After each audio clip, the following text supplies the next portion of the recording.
এই প্রথমবার আমি আমার বাসায় সকালের নাস্তার আয়োজন করেছি আমার বান্ধবীদের জন্য। এর আগে আমি কখনো সকালের নাস্তাতে কখনো কাউকে ইনভাইট করিনি। এটা আমার জন্য একদমই নিউ ছিল অ্যান্ড আমি অনেক বেশি কনফিউজড ছিলাম, নার্ভাস ছিলাম যে কিভাবে কি করব, সকালের নাস্তায় কি আয়োজন করা যেতে পারে। আজকে খুব সুন্দর একটি ড্রেস পরেছি আমি, এটা হলো আব্রু থেকে নেওয়া। আর এই ড্রেসটার কিন্তু অনেকগুলো কালার রয়েছে। আমি আপুর পেজের নাম আমার description box and comment box আমি মেনশন করে দিব।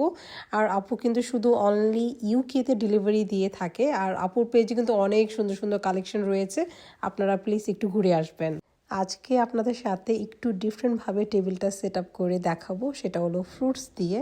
ইয়েস, আপনারা ঠিক শুনেছেন, অরেঞ্জ অ্যান্ড লাইম দিয়ে খুব সুন্দর একটি টেবিল সেট আপ করে দেখাবো। হোপফুলি আপনাদের ভালো লাগবে।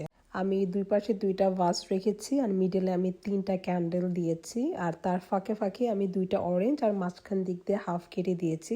ফার্স্টে ভেবেছিলাম যে লেমন রাখবো, পরে ভাবলাম যে ইয়েলো অ্যান্ড অরেঞ্জ কালারটা কিন্তু অনেকটা সিমিলার, তখন ভাবলাম যে যদি গ্রিন কালারটা অ্যাড করি তাহলে কালারটা আরও বেশি ফুটে উঠবে। অ্যান্ড ইয়েস, সেটাই হয়েছে। গ্রিন কালারটা রাখার ফলে কিন্তু অনেক বেশি ব্রাইট লাগতেছিল। আর তার সাথে আমি কিছু কালারফুল ফ্লাওয়ার রেখেছি। আমি একটু অটামের চিন্তা করে আমি এই থিমটা করেছি, যেহেতু এখন উইন্টার। আর আমি কিন্তু হাফ অরেঞ্জ অ্যান্ড লাইমের মধ্যেও কিন্তু ছোট ছোট ফ্লাওয়ার কেটে ওটার মধ্যে অ্যাড করে দিয়েছি। ওটার কারণে কিন্তু দেখতে অনেক বেশি সুন্দর লাগতেছিল। তারপর এই তো টেবিল ম্যাট অ্যাড করে দিলাম, তারপর ডিনার প্লেটগুলো দিয়ে দিচ্ছি। আর এই ডিনার সেটটা যে এত সুন্দর আমি কি বলবো, এটা আমার টিকটক শপ থেকে নেওয়া।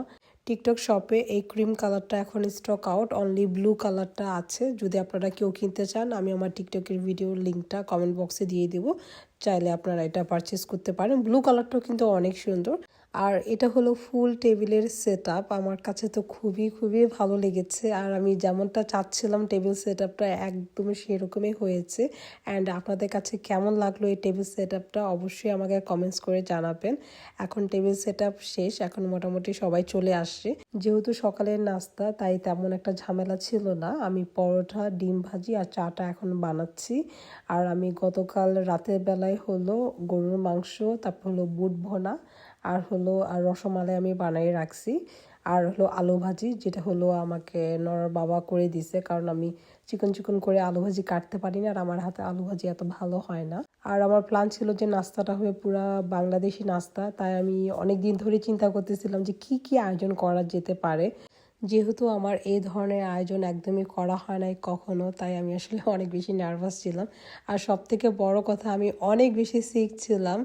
যেহেতু এটা অনেক আগের প্ল্যান করা ছিল, ডেট ফিক্স করা ছিল, আমি ভেবেছিলাম যে এর মধ্যে আমি সুস্থ হয়ে যাব, বাট আমি তেমন খুব ভালো একটা সুস্থ হয়নি। আমি তখন অ্যান্টিবায়োটিক নিচ্ছিলাম, আমার শরীর এত খারাপ ছিল। তার আগের দিন আমার জব ছিল, জব শেষ করে আমি বিকালবেলায় রান্নাবান্না করে এই সকালবেলা ঘুম থেকে উঠে এসব করছি।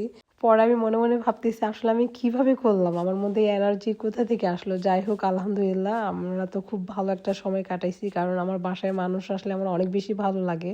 আমার বাসায় যদি হেল্পিং হ্যান্ড থাকতো, আমি আমার বাসায় এভরি উইকে দাওয়াত দিতাম। যাই হোক, কেমন লাগলো আপনাদের আমার ভিডিওটি অবশ্যই কমেন্টস করে জানাবেন। ভালো থাকবেন সবাই।